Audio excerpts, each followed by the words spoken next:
विशेष पाठशाला में आप सभी का स्वागत है। आज की क्लास में एक सीरीज में आप लोग को दिखाना चाहूँगा। ये बुक चक्षु पब्लिकेशन की बुक है, टारगेट क्रैक एग्जाम यूपीट्रिपल मुख्य परीक्षा के लिए। यह बुक है उत्तर प्रदेश सैनिक सेवा चयन आयोग द्वारा आयोजित यूपीट्रिपल जो मुख्य परीक्षा है मुख्य सेविका की, उसके लिए यह बुक है। और यह बुक आप लोग ले सकते हैं। भर्ती परीक्षा 2022 संपूर्ण स्टडी गाइड है और पाठ्यक्रम के बेस पे सारा मटेरियल है। ये देख लीजिए। मुख्य सेविका की भूमिका, जिम्मेदारियां, विवाह, परिवार, जाति, लिंग की असमानता, धर्म, भाषाएं, सामाजिक समस्याएं, विशेष रूप से बच्चों और महिलाओं से संबंधित मुद्दे, जनसंख्या विस्फोट, जनसंख्या वृद्धि नियंत्रण, गरीबी, दहेज, घरेलू हिंसा, तलाक, अंतर संघर्ष, जातिवाद, सामाजिक परिवर्तन, सामाजिक नियंत्रण, ऊर्जा, वेसल, उपापचय, संतुलित आहार, भोजन का कैलोरी मान एवं वजन प्रबंधन, भोजन के आवश्यक घटक, गर्भाधारण एवं गर्भावस्था की जटिलताएं के संकेत, प्रसव गर्भावस्था के दौरान पुष्टिहार की आवश्यकता, जन्म के चरण व प्रसव के प्रकार, महिला स्वास्थ्य एवं गर्भपात। तो यह सब मुद्दा है और ये सब सारे सिलेबस के बेस पे ये मटेरियल है। 2000 बहुविकल्पी प्रश्न है। जैसे ही कोई चैप्टर आपका कंप्लीट हो जाता है उसका एक बहुविकल्पी प्रश्न भी मिलता है सारगर्भित व्याख्या के साथ। नवीनतम पैटर्न और पाठ्यक्रम पर आधारित पुस्तक है।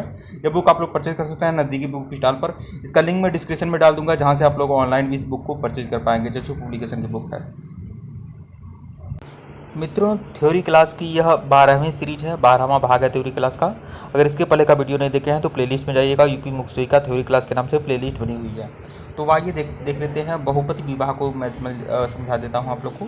इस विवाह में एक स्त्री इस समय में कई पुरुषों से विवाह करती है। मैगलेनन नाम के समाजशास्त्री इन्होंने कहा कि सर्वप्रथम बहुपति एवं बहुपत्नी का उल्लेख किया गया है। बहुपत विवाह को तिब्बती प्रथा कहा है।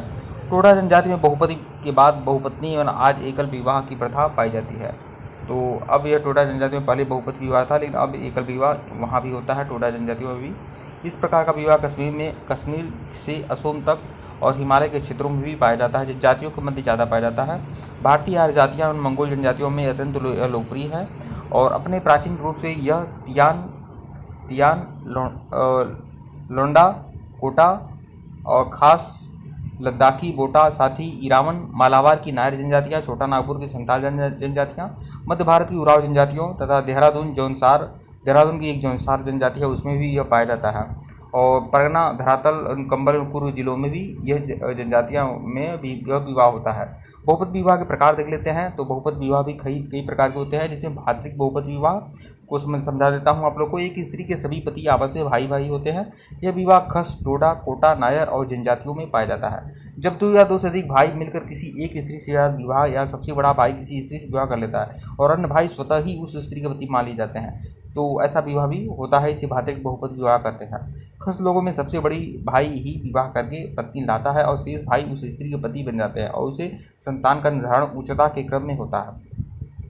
टोडा जनजाति में संतान निर्धारण के लिए एक सांस्कृतिक तरीका प्रचलित है, जिसमें जब पत्नी गर्भवती होती है तब सभी भाइयों में से कोई भी भाई पत्नी को 5वें माह में एक तीर धनुष भेंट करता है, तो वही उस बच्चे की पिता माना जाता है। इस संस्कार को पुरुषुत पीवी संस्कार कहा जाता है। अभातृक बहुपत विवाह बताता हूँ आप लोगों को। इस प्रकार के विवाह में पति परस्पर भाई नहीं होते हैं। स्त्री बारी बारी से समान अवधि के लिए प्रत्येक पति के पास रहती है।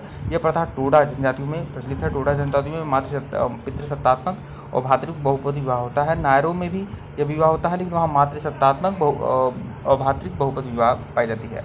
बहुपत विवाह के कारण क्या होते हैं?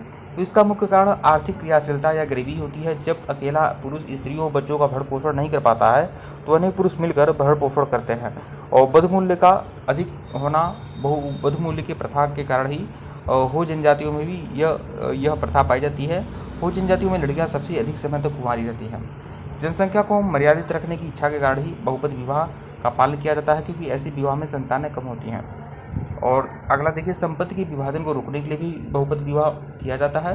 भौगोलिक परिस्थितियों, टोडा और खस जहाँ रहती हैं वहाँ कृषि योग्य भूमि का अभाव पाया जाता है। धार्मिक कारण भी है। देहरादून के खस अपने को पांडव का वंशज मानते हैं, ताकि ये लोग द्रौपदी विवाह प्रथा का पालन करते हैं।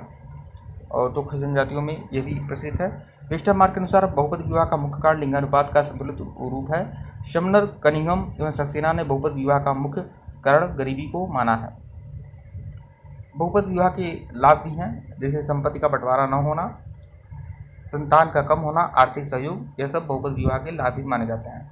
बहुपत विवाह की हानियां भी हैं। बांझपन का विकसित होना, संतान अधिक होना, जिससे लड़कियों की संख्या में कमी हो जाना, स्त्रियों की स्थिति दयनीय होती है और समाज में विदुर की संख्या का ज़्यादा होना और स्त्रियों में यौन रोग पनपता है। यह सब बहुपत विवाह की हानियाँ भी पाई जाती हैं। ठीक है मित्रों, वीडियो को लाइक और चैनल को सब्सक्राइब करेगा।